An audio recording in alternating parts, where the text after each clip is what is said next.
ہاں، آپ اس شوہر سے الگ ہو جاؤ، آپ کو پھر کوئی گناہ نہیں ہے۔ اور اگر شوہر کو یہ دکھتا ہے کہ بیوی کا حقوق اس کے ادا نہیں کر پا رہی کسی بھی وجہ سے، یا پیچھے بھی میں نے کافی ساری وجوہات بتائی ہیں، تو پھر کیا کرے؟ وہ یہ نہ کرے کہ باہر جا کر اور کہیں اور پھر اللہ کی حدود کو توڑے۔ اللہ کی حدود کو کسی صورت میں نہیں توڑنا، اللہ نے پھر راستے بتا دیے کہ اللہ کے پھر ایسی صورت میں انسان پھر اپنی راہیں اگر وہ عورت کی وجہ سے اس کی اللہ کی حدود ٹوٹنے کا خطرہ ہے، کسی گناہ کا خطرہ ہے، تو پھر اس عورت سے الگ ہو جائے۔ اور اگر عورت کو خطرہ ہے کہ اس مرد کی وجہ سے میرے رب کی حدیں ٹوٹ جائیں گی، مجھ سے نہیں رہا جاتا اس کے ساتھ، تو پھر اپنی راہیں الگ کر لے، اللہ نے اس کی اجازت دے دی ہے۔ اور اس کی مثال بتاؤں کہ حضرت زید کو دیکھیں، اللہ تعالیٰ کے نبی نے بالکل اپنے بچے کی طرح پالا تھا، کتنی ان کا بچپن انہوں نے کتنی محبت سے اس کی مثال ہے نا حضرت زید اور حضرت زینب۔ جو زینب جو تھی وہ کزن بھی تھی، تو دونوں کتنے متقی تھے اور دونوں کتنے بہترین کریکٹر تھے۔ تو نبی اکرم صلی اللہ علیہ وسلم نے حضرت زید کو بہت ہی پیار سے، اور بیٹا بھی کہتے تھے ان کو، اور ان کا خیال بہت رکھتے تھے۔ تو کیا پتہ چلتا ہے کہ حضرت زید جو تھے وہ کتنے متقی پارسا انسان تھے، نیک انسان تھے۔ اور دوسری طرف حضرت زینب جو تھیں، تو ان کا بھی کتنا اچھا کریکٹر ہے، لیکن ان کی آپس میں نہیں بن سکی، کسی وجہ سے نہیں بن سکی۔ یعنی میں تیسرا بھی یہاں پہ یہ چیز واضح کر دوں کہ ضروری نہیں ہے کہ کوئی کمی کوتاہی ہو، بعض اوقات کوئی دونوں لوگ آپس میں دونوں لوگ الگ الگ دیکھا جائے تو اتنے اچھے بھی ہو سکتے ہیں، لیکن کسی وجہ سے ان کی آپس میں اگر نہیں بن رہی، جس کی مثال میں نے حضرت زید اور حضرت زینب کی دی ہے، کہ دونوں اگر الگ الگ کریکٹر دیکھے جائے کتنے نیک تھے، لیکن نہیں بن سکی، طلاق ہوئی۔ اور پھر طلاق ہونے کے بعد دیکھیں، اگر یہ کوئی اور پھر اگر مطلب اللہ نے اجازت دی ہے نا، کوئی برا عمل نہیں ہے، تو پھر اس کے بعد اللہ نے ان کی راہیں الگ کر لی۔ تو جن کو طلاق کے بعد پھر اللہ نے حضرت زینب کو نبی پاک صلی اللہ علیہ وسلم کی زوجیت میں دیا، اور ان کا نکاح خود اللہ نے پڑھایا۔ تو پتہ کیا چلتا ہے اس بات سے؟ نیک خاتون تھی نا، یعنی نیکی اور تقوی اپنی جگہ، اپنی جگہ۔ یہ نہیں کہ اگر کوئی بہت نیک اور بہت شریف ہے تو اس سے کہو کہ بھئی اس کو تو اسی عورت چاہے وہ جیسی بھی ہے، یہ کیوں نہیں گزارا کرتا، یہ تو اتنا اچھا ہے، یا پھر عورت اتنی نیک ہے، یہ کیوں نہیں گزارا کرتی اسی شوہر کے ساتھ؟ بھائی نہیں کرتی۔ نیکی تقوی اپنی جگہ، مگر طبیعتوں کا ملاپ اور انڈرسٹینڈنگ اور باہم جو ایک دوسرے کی طرف کشش ہے، محبت ہے، انڈرسٹینڈنگ ہے، یہ سب چیزیں بھی اپنی جگہ اہمیت رکھتی ہیں۔ یہ سب چیزیں بھی، ایک شخص بہت نیک ہو سکتا ہے لیکن بعض اوقات اس کا کسی دوسرے کے ساتھ زندگی گزر بسر مشکل ہو سکتا ہے، بہت نیک ہو سکتا ہے، اللہ کے ساتھ اس کے معاملات ٹھیک ہوں، لیکن اس کا گزارا نہیں ہوتا کسی ایسے بندے کے ساتھ، جبکہ دوسرا بھی ٹھیک ہے لیکن اس کا بھی اپنا مزاج ہے، اس کا بھی اپنا مزاج ہے، گزارا نہیں ہوتا۔ اس لیے کہ ہر انسان کی پسند الگ الگ ہوتی ہے نا، اس کی سوچ الگ الگ ہوتی ہے، اس کی چاہت الگ الگ ہوتی ہے، اس کا مزاج الگ الگ ہوتا ہے۔ تو یہ بھی تو فیکٹر ہو سکتے ہیں نا کہ کوئی آپس میں ایک دوسرے کے ساتھ نہیں رہنا چاہے، کیونکہ بعض اوقات کوئی کسی کو بہت اچھا لگتا ہے جبکہ دوسرے کو وہی بندہ برا لگتا ہے، تو لیکن اس میں خرابی کوئی نہیں ہوتی، خرابی کوئی نہیں ہوتی، لیکن وہ ایک کو اچھا لگ رہا ہے، ایک کو برا لگ رہا ہے۔ برا اس لیے نہیں لگ رہا کہ وہ برا ہے، لیکن دیکھنے والے کی آنکھ کا مسئلہ ہے نا، دیکھنے والے کی اپنے مزاج کا مسئلہ ہے نا، کہ وہ دیکھنے والے کو ایک کو اچھا لگ رہا ہے، ایک کو برا لگ رہا ہے، تو یہ مزاج کی تبدیلی ہے نا۔ تو بات یہ ہے کہ نفرت کرنے والے اپنی چوائس اور اپنی پسند کے مطابق نہیں ہوتی نا، اپنی کسی کو نفرت ہوتی ہے، کسی کو کسی سے محبت ہوتی ہے، تو یہ سب اپنی اپنی چوائسیز ہوتی ہیں۔ ہر انسان جو ہے نا اس دنیا میں وہ ایک الگ رول ماڈل ہوتا ہے، ایک الگ اس کا ماڈل ہی الگ ہوتا ہے۔ آپ دیکھیں چہرے بھی رکھ کے اللہ تعالیٰ نے اتنی خلقت پیدا کی ہے، سب کے چہرے بھی الگ الگ ہیں، تو ہر انسان جو ہے نا وہ اللہ تعالیٰ کا ایک بے مثل نمونہ ہے، اس کو ہم دوسرے کے ساتھ کمپیئر نہیں کر سکتے، کرنا بھی نہیں چاہیے۔ اس سے کیا ہوتا ہے، اس سے پھر دلوں میں فرق آ جاتا ہے، دوریاں آ جاتی ہیں۔ اچھا بعض لوگ ماں باپ جو ہے بچوں کو بڑا کمپیئر کر رہے ہوتے ہیں دوسروں کے بچوں کے ساتھ، اور یہ بھی نہیں کرنا چاہیے، دلوں میں دوری آ جاتی ہے۔ بعض بیویوں کو کر رہے ہوتے ہیں، نہیں کرنا چاہیے۔ تو اس آیت میں ان مسائل کا حل بتایا گیا ہے۔ یہ جو مسئلہ میں بیان کر رہی ہوں کہ دونوں بھی نیک ہیں، اب لوگ بھی کہیں گے بھائی دونوں نیک شریف لوگ ہیں، اتنے اچھے لوگ، گزارا کیوں نہیں ہوتا؟ بھائی نہیں ہوتا، ان کا مزاج ہے، اللہ نے ان کو بھی راستہ بتا دیا ہے۔ اگر تم نیک شریف ہو نا اور تمہارا گزارا نہیں ہو رہا تو پھر الگ ہو جاؤ، پھر گناہ کی زندگیوں میں مت چلے جانا دنیا کو خوش کرنے کے لیے کہ ہائے لوگ کیا کہیں گے کہ یہ اس عورت نے طلاق لے لی، یا ہائے یہ مرد اس مرد نے طلاق دے دی۔ اللہ نے تو راستہ بتا دیا۔ اگر دو لوگوں کے درمیان نبھا صحیح طریقے سے نہیں ہو پا رہا تو پھر الگ ہو جانا ہی بہتر ہے. اور الگ ہونے سے جو خوف روکتا ہے نا انسان کو کہ اگر الگ ہو گئے تو پتہ نہیں بھائی کیا ہو جائے گا. اچھا بعض جگہوں پہ تو بیچارے عورتوں کو ہی زیادہ خوف ہوتا ہے، ہائے ہماری تو یہ گھر ہے تو بس یہ ہمارے ہاتھ سے چلا جائے گا تو دنیا ہی ختم ہو جائے گی، ہم کہاں جائیں گے، ہمارا کیا بنے گا، ہمارا تو کوئی ہے بھی نہیں. ایک دم مایوسی کی حالت میں چلی جاتی ہیں. نہیں نہیں نہیں، چلو جو بھی ہے جیسے بھی ادھر ہی بیٹھے رہو. نہیں، اللہ نے بتا دیا اللہ بہت وسعت والا ہے. یعنی اللہ کے خزانے اتنے وسیع ہیں. یہاں اللہ کی خاص صفت اللہ نے بیان کی ہے. آپ یہ دیکھیے بات کہاں شادی شدہ زندگی اور میاں بیوی اور یہ حالات پہ کرتے کرتے یہاں اللہ نے اپنی صفت بیان کی. کون سی؟ وسعت. پتا چلے آپ کو کہ اگر شیطان کے بہکاووں میں آ جاؤ کہ بس دنیا تو یہی ختم ہے کہ میں تو میرے لیے تو کوئی ٹھکانہ ہی کوئی نہیں ہے، میرا تو کوئی روٹی پانی کا انتظام ہی کوئی نہیں ہوگا. نہیں، اللہ پہ بھروسہ اور اللہ پہ توکل رکھو. اللہ کسی کے لیے خود بھی نہ سزا بنے رہو اور نہ دوسرے کو اپنے کردار سے سزا دیتے رہو، بلکہ اللہ کا یقین رکھو کہ اللہ کے خزانے بہت وسیع ہیں. یہاں اللہ نے خاص طور پہ صرف بیان کر دی. تو دیکھیں اللہ ہماری نظر تو اتنی وسیع نہیں ہوتی نا، اور نہ ہی سوچ اور نہ ہی انسان یہ سمجھتا ہے کہ بس مطلب اتنا نہیں سوچتا نا. بیچارے خواتین بیچاری سمجھتی ہیں کہ بس خیر تو ادھر ہی ہے، جو بھی ہے مارتا ہے پیٹتا ہے جو بھی ہے، چلو اب میں کیا کروں. تو یہ مطلب ایسی بعض اوقات اچھے شوہر بھی ہوتے ہیں جو بیچارے یہ کچھ بھی نہیں کرتے، لیکن ہو سکتا ہے کوئی خرابی ایسی ہو کہ جس کی وجہ سے نبھا مشکل میں ہو رہا ہو اور عورتیں بیچاری پستی رہیں، یا مرد بیچارہ اس عورت کی وجہ سے پستا رہے. نہیں، الگ ہو جاؤ. کوئی یہ تھوڑی ہے کہ اللہ بہت بے نیاز ہے، اس کے خزانے بہت وسیع ہیں. یہ نہ سوچو کہ بھائی پتہ نہیں کیا ہو جائے گا. کچھ نہیں ہو جائے گا. لہٰذا انسان کو بالکل مایوسی کا شکار نہیں ہونا چاہیے. اس جملے کو انڈر لائن کر لیں کہ انسان کو مایوسی کا شکار نہیں ہونا چاہیے. اللہ کی وسعت پر نظر رکھے، یقین رکھے، کیونکہ اللہ بہت حکمت والا بھی ہے نا. اور یہاں تو اللہ نے واسعین کے ساتھ حکیمہ بھی کہا، وسعت والے کے ساتھ حکمت بھی کہی ہے. اس کی بھی کوئی وجہ ہے نا. یعنی بعض اوقات انسان سارے طریقے بھی کر لیتا ہے. یہاں پہ حکیمہ کا جو لفظ آیا اس کے بارے میں بتا دوں. بعض دفعہ رشتہ کرنے جاتے ہیں نا لوگ، بڑا چھان پھٹک کرتے ہیں، بڑی دیکھ بھال کرتے ہیں، بڑی معلومات کرتے ہیں، بڑے استخارے کرتے ہیں، بڑی معلومات اکٹھی کر کے بڑی خوشی خوشی جان بوجھ کے بڑا حساب کتاب کے ساتھ بڑے معاملات طے کر کے اور بڑے شادیاں کرتے ہیں. لیکن شادی ناکام ہو جاتی ہے، آگے جا کے حالات بدل جاتے ہیں. تو لوگ کہتے ہیں بھائی ہم نے تو استخارہ بھی کیا تھا، لوگ بڑے اچھے تھے، یہ دیکھو فلانا اس کی کتنی تعریف کرتا تھا، فلانے نے بتایا یہ بڑے اچھے لوگ ہیں، ہم نے بھی ان کے ساتھ مل جل کے دیکھا، بڑی ہماری دل ملتا تھا، یہ کیا ہو گیا، آگے تو بچوں کی بنی کوئی نہیں آپس میں. بھائی اللہ کی حکمت، اللہ کی مرضی، یہ جواب ہے اس بات کا.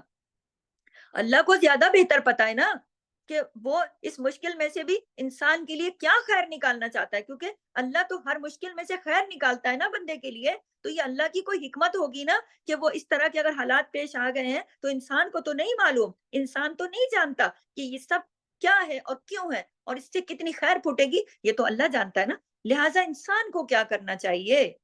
ہر حال میں، نوٹ کر لیں، ہر حال میں انسان کو تقوی اختیار کرنا ہے. تقوی، اللہ سے ڈرتے ہوئے زندگی بسر کرنی ہے. کسی کے ساتھ زیادتی نہیں کرنی، بالکل بھی نہیں. تو اور کسی بھی تعلق میں اگر حدود اللہ، اللہ کی حدود ٹوٹ رہی ہے، حدود اللہ پامال ہو رہی ہے، تو پھر انسان حدود اللہ کو تھام لے، حدود اللہ کو نہ توڑے.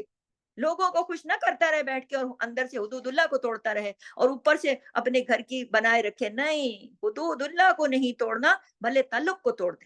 حدود اللہ کو نہیں توڑنا، بھلے تعلق کو توڑ دے. اس بات پہ نظر رکھے کہ کوئی بات نہیں، دنیا ختم نہیں ہو گئی کوئی اسی رشتے کے اوپر، اللہ تعالیٰ اور اچھا کر دے گا. ابھی ٹائم ہے کلاس کا تو میں اگلی آیت پر چلتی ہوں. اور اللہ نے وسعت اور حکمت دونوں کو بتا دیا کہ کوئی اگر بن پاتی ہے اچھی تو بھی حکمت ہوتی ہے، نہیں بن پاتی، گھر ٹوٹ گیا، الگ ہو گئے، کوئی بات نہیں، اللہ وسیع ہے، دونوں کو اچھے اچھے جیون ساتھی دے دے گا، کوئی مسئلہ نہیں ہے. اور کوئی روزی رزق کا وعدہ اللہ نے کیا ہوا ہے، پتھر میں کیڑے کو روزی دیتا ہے، تو کوئی مخلوق اس کی نظروں سے چھپی ہوئی نہیں ہے، اس لیے مایوس نہیں ہونا چاہیے. اور اللہ کے یہ نہیں کہ گناہوں کی زندگی میں چلے جاؤ، نہیں، بالکل نہیں. تقوی حدود اللہ دونوں چیزوں کا خیال رکھنا ہے. اور آیت نمبر 131 131 وَلِلَّهِ، اور اللہ ہی کے لیے ہے، ما جو کچھ فی السماواتی آسمانوں میں ہے، وما فی الارض اور جو کچھ زمین میں ہے. اللہ اکبر، کیا زبردست تعریف ہے. تو اللہ یعنی اللہ نے کہا پچھلی آیت میں اللہ بہت وسعت والا ہے، بہت حکمت والا ہے. اور 131 میں اللہ نے کہا وَلِلَّهِ مَا فِي السَّمَاوَاتِ وَمَا فِي الْأَرْضِ، تو اللہ کی وسعت کی بات ہو رہی ہے نا، تو وسعت کا اندازہ یہاں سے لگائیے، یہاں سے اس آیت سے وسعت کیجئے کہ اللہ کون ہے، اللہ تعریف دیکھیے اللہ کے بارے میں، کہ جس اللہ کی بات ہو رہی ہے نا کہ اللہ کی وسعت پہ نظر رکھنا، کون ہے وہ ہے اللہ کہ جس کے لیے ہے ہر چیز، اسی کے لیے ہے، کس کے لیے؟ ہر وہ چیز جو آسمانوں میں ہے اور ہر وہ چیز جو زمین میں ہے، یعنی ہر چیز اللہ کے لیے ہے، وہی اس کا سب کا اصل خالق اور مالک ہے۔ کس کا؟ جو چیزیں اس نے زمین میں جو کچھ ہے وہ سب اللہ کا، جو کچھ آسمانوں میں وہ سب اللہ کا، وہ اللہ کتنی وسعت والا ہے نا۔ تو جو چیزیں بعض اوقات اللہ نے انسان کو بھی تو دے رکھی ہے نا، ملکیت میں دے رکھی ہے نا، چیزیں وقتی طور پہ دے رکھی ہیں، اصل مالک تو اللہ ہی ہے۔ ہمارے پاس جو کچھ بھی ہے وہ سب اللہ کی امانت ہے نا، ہمارا اپنا کیا ہے؟ کچھ بھی نہیں، ہم تو اس دنیا میں خالی ہاتھ میں آئے تھے اور خالی ہاتھ سے جائیں گے، تو ہمارا تو کچھ بھی نہیں۔ ہاں، یہ اللہ کی مہربانی ہے کہ اس نے ہماری ملکیت میں بہت ساری چیزیں دے رکھی ہیں، یہ یاد رکھیے یہ ساری امانتیں ہیں اللہ کی، ٹھیک ہے۔ وَلَقَدْ وَصَّيْنَا الَّذِينَ، اور البتہ تحقیق وصیت کر دی ہم نے، الذین ان لوگوں کو، وَصَّيْنَا الَّذِينَ أُوتُوا الْكِتَابَ مِنْ قَبْلِكُمْ، جو دیے گئے کتاب تم سے پہلے، البتہ وصیت کی ہم نے ان لوگوں کو جو کتاب دیے گئے تم سے پہلے، وصیت کر دی۔ وصیت کون سا حکم ہوتا ہے؟ تاکیدی حکم، بڑے تاکید کے ساتھ، بڑا زور دے کے، بڑا سمجھا کے۔ وَإِيَّاكُمْ وَإِيَّاكُمْ، اور تم کو بھی ہم وصیت میں تاکید کرتے ہیں۔ اللہ اکبر۔ وَلَقَدْ وَصَّيْنَا الَّذِينَ أُوتُوا الْكِتَابَ مِنْ قَبْلِكُمْ وَإِيَّاكُمْ، تم سے پہلے جن کو کتاب دی تھی نا، تاکید ہم نے ان کو بھی کر دی تھی۔ وَإِيَّاكُمْ، اور تم کو بھی کر رہے ہیں تاکید، تم کو بھی سمجھا رہے ہیں، تم کو بھی وصیت کر رہے ہیں، کس بات کی؟ أَنِ اتَّقُوا اللَّهَ، کہ اللہ کا تقوی اختیار کرو۔ پھر بات تقوی کی آ گئی ہے، اللہ تعالیٰ نے کتنی واضح اور کتنی خوبصورت بات کی ہے کہ یہ جو خواتین کے بارے میں باتیں ہوتی چلی آ رہی ہیں، گھریلو زندگی پہ بات ہوتی چلی آ رہی ہے، اس میں بار بار اللہ نے تقوی کا ذکر کیا، بار بار تقوی کا ذکر کیا، اور یہاں پر بھی اللہ نے کہا تم سے پہلے والے جو تھے نا، وَلَقَدْ، اور پھر پہلے اسی آیت کے شروع میں کہا کہ جو کچھ آسمانوں میں ہے وہ سب اللہ کا ہے، اور جو کچھ زمین پر ہے وہ سب اللہ کا ہے۔ کیونکہ آپ یہ دیکھیے بعض جگہوں پہ، میں اسی بات کو بھی تھوڑا سا آگے لے کے جاتی ہوں، لیکن میرے ذہن میں اچانک ایک بات آئی، بعض جگہ پہ نا رشتے ختم بھی ہوتے ہیں نا، مال متا کے اوپر بڑی لڑائی ہوتی ہے، اس نے میرا سونے لے لیے، اس نے ہمارے زیور لے لیے، اس نے ہماری بری لے لی، اس نے ہمارا جائز لے لیا۔ ارے بھائی سب اللہ کا ہے، اسی دنیا میں رہ جائے گا۔ اور اللہ وَلَقَدْ وَصَّيْنَا الَّذِينَ، البتہ تحقیق، یہ ایک اضافی بات تھی لیکن میں دوبارہ اس پہ جاتی ہوں کہ جو کچھ زمین میں ہے، وہ اگر ہے بھی نا دنیا میں کسی کے ہاتھ میں کہ میری بڑی پراپرٹی، میری بڑی زمینیں ہیں، میری بڑے مکان ہیں، یہ ہیں، وہ سب اللہ کا ہے۔ یہ آج مالک یہ ہوتا ہے، کل وہ ہوتا ہے، کل وہ ہوتا ہے، وہ سب مرتے چلے جائیں گے، آخر میں کوئی بھی نہیں بچے گا، کدھر جائے گا سارا؟ کون مالک رہ جائے گا؟ رہ جائے گی ذات اللہ کی، تو کون مالک ہے؟ یہ ذرا غور کیا کریں، سب مالک اللہ ہے، جو کچھ آسمانوں میں، اور یہ تو قرآن کہہ رہا ہے نا کہ اتنی یہ خوبصورت جملہ ہے، اگر اس پہ سب غور کریں نا، وَلِلَّهِ، یہ جو لوگ اتراتے ہیں نا اپنے مال کے اوپر، اور لوگ اپنے آپ کو کوئی بڑی چیز سمجھتے ہیں، ہائے میں نے یہ کر لیا، وہ بھائی اللہ فرما رہا ہے وَلِلَّهِ مَا فِي السَّمَاوَاتِ وَمَا فِي الْأَرْضِ، جو کچھ زمینوں میں ہے اور جو کچھ آسمان میں ہے، وہ سارے کا سارا اللہ کا ہے۔ اور پھر اللہ نے کتنی خوبصورت طریقے سے آگے نصیحت کری، وَلَقَدْ وَصَّيْنَا الَّذِينَ أُوتُوا الْكِتَابَ مِنْ قَبْلِكُمْ، ہم نے تو البتہ تحقیق وصیت کی ہم نے ان لوگوں کو، اوت الکتابہ، جن کو دی گئی کتاب، آسمانی کتابیں اتاری، من قبلکم، تم سے پہلے، ان کو بھی تاکید کر دی تھی، وَإِيَّاكُمْ، اور تم کو بھی ساتھ ہی تاکید کر دی ہے، ان اتقوا اللہ، کہ ڈرو اللہ سے۔ اللہ اکبر، بار بار تقوی کا ذکر آ رہا ہے، گویا انسان تمام انسانوں کے لیے پہلوں کو بھی سمجھا دیا تھا اور پچھلوں کو بھی سمجھا دیا ہے، حکم دے دیا ہے کس چیز کا؟ تقوی کا، یعنی تقوی جو ہے نا اسی کو مقدم رکھنا ہے ہر چیز کے اوپر۔ ان اتقوا اللہ، کیا تقوی، کیونکہ صالح اور نیک لوگ، نیک زندگی صرف تقوی سے ہی حاصل ہو سکتی ہے۔ اچھی زندگی، نیک زندگی، صالح زندگی، اللہ کی رضا کے مطابق زندگی، اللہ کی حدود کے اندر رہنے والی زندگی کب عطا ہوگی؟ جب تقوی ہوگا۔ تقوی کیا ہے؟ اللہ کا ڈر، اللہ کا ڈر ہے نا، ہر جگہ دیکھ رہا ہے نا، وہ حساب لے گا نا، وہ پوچھے گا نا، وہ، اور راضی رکھنا ہے اس کو، کہیں وہ ناراض نہ ہو جائے، اس بات کا بھی ڈر، یہ ہے تقوی، دل میں خوف خدا، یہ نہیں کہ کوئی ڈر ہی نہ ہو، کوئی پوچھنے پرتنے والا ہی کوئی نہیں ہے۔ تو